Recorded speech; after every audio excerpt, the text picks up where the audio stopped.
Bonjour les enfants, comment ça va? Alors aujourd'hui je suis content de vous retrouver parce qu'on a une nouvelle recette, une recette de cuisine, une pâtisserie, les roses des sables. Pourquoi dit-on une rose des sables? Vous savez? Bah, moi non plus, je sais pas. La rose des sables est une pâtisserie d'origine française dont l'aspect est similaire aux roses des sables, des roches qui se trouvent principalement dans le désert. Il existe plusieurs recettes pour la rose des sables. Moi, la mienne, elle va comporter trois ingrédients principaux. Alors, les cornflakes, le beurre et le chocolat pâtissier. Bon, je pense qu'à force vous connaissez la chanson. Avant de commencer, on se lave les mains. Et avec du savon. Avant de tout commencer, on va faire un bain-marie. Mais qu'est-ce que c'est un bain-marie? C'est pas une fille qui s'appelle Marie et qui prend un bain, hein. Un bain-marie, je vais vous montrer ce que c'est, comme ça vous comprendrez. Pour faire un bain-marie, il vous faudra une casserole et une plus petite, donc deux casseroles. Et il faudra utiliser le feu, donc le gaz, la plaque, tout dépend ce que vous avez. Et là, il faudra l'aide de vos parents. Je commence par mettre mon eau dans la casserole. Donc n'essayez de ne pas en mettre trop, hein. Je mets le feu à feu doux et j'attends que mon eau bouille. Pendant ce temps, dans mon autre casserole, je vais venir casser mes morceaux de chocolat et les mettre dedans, comme ceci. Hop. Bon, attention, si c'est dur, faut forcer, hein. Et maintenant que ça bouille, je viens mettre mon autre casserole par-dessus.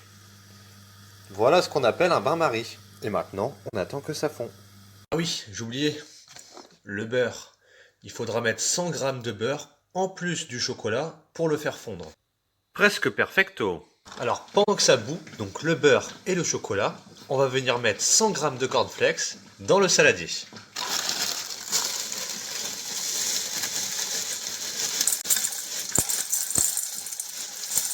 Une fois que j'ai mes cornflakes, je prends mon chocolat et mon beurre et je viens l'étaler dans tous les cornflakes.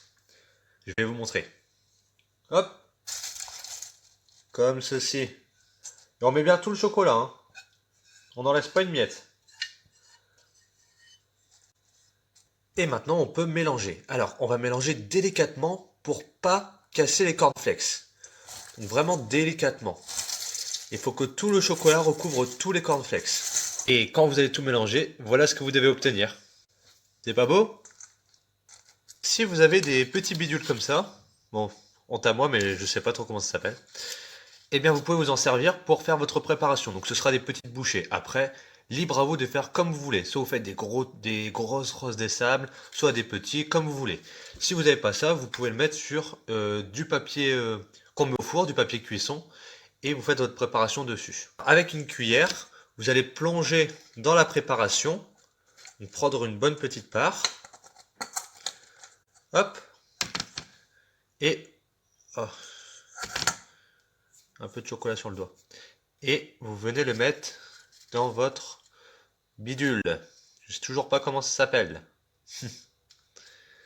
Voilà. Et après, vous le mettez en présentation sur un plateau, par exemple. Voilà. Vous posez dessus et vous faites ceci jusqu'à ce qu'il n'y en ait plus. Et voilà le résultat. Et je n'ai plus qu'à les mettre au frigo, comme ceci. On va laisser reposer dans le frigo pendant un petit moment, le temps que le chocolat prenne bien et devienne bien froid. Et maintenant, bah, on va nettoyer le plan de travail, parce qu'un bon cuisinier nettoie toujours son plan de travail. Et après, on ira se reposer dans le canapé. Nettoyer, balayer, astiquer. Jordan, combien de fois je dois te le dire? Ces bidules, comme tu dis, ce sont des caissettes en papier. Ah, des caissettes en papier. Bonjour les moissellois et les moisselloises. N'essayez jamais de reproduire les recettes de Non, cuisine non, de non, non, Jordan. non, non, non, non. Et voilà, donc mes roses des sables sont prêtes. Voilà. Alors, on va goûter une petite. Voilà. Alors, regardez, on enlève le papier. Et vous voyez, le chocolat a durci. La rose des sables est réussie. Bon, et voilà, le tuto est terminé. J'espère que ça vous a plu. N'hésitez pas à mettre vos roses des sables en commentaire. Et si vous avez des questions, n'hésitez pas. Allez, salut, bisous.